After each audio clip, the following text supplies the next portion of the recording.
பார்த்தத வந்து ஆப்போசிட்ல வந்து வருதா நிஜமா நல்லா இருக்குல்ல. நல்லா இருக்காமா? அவர்கிட்ட சொல்றதுக்காக தான் ஆசையா வெயிட் பண்ணிட்டு இருக்கேன். இன்னைக்கு மகாநதி எபிசோட்ல காவேரி கடையில் போய் அப்பளம்லாம் டெலிவரி பண்ணிட்டு ஸ்கூட்டியில் வந்துட்டு இருக்காங்க. அப்போ எதிர்க்க ஒரு பைக் வந்து மோதுது. இதனால காவேரி கீழே விழுந்துடுறாங்க. கீழே விழுந்ததுனால குழந்தைக்கு ஏதாச்சும் ஆகிடுமோன்னு காவேரி ரொம்பவே பயப்படுறாங்க.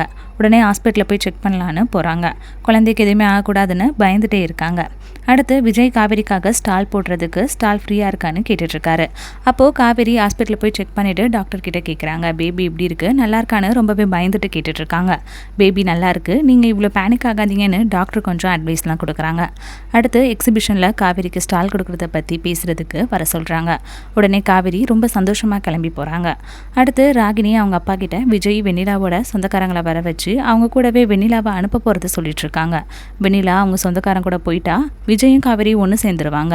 அவங்க 2 பேருமே சேரக்கூடாதுன்னு ராகினி அவங்க அப்பா கிட்ட சொல்லிட்டு இருக்காங்க. அதுக்கு ராகினியோட அப்பா, எந்த சொந்தக்காரங்க வந்தாலும் நான் பார்த்துக்கிறேன், விஜயும் காவேரியும் சேரவே மாட்டாங்கன்னு சொல்கிறாரு. அதோட இன்னைக்கு எபிசோடு முடியுது.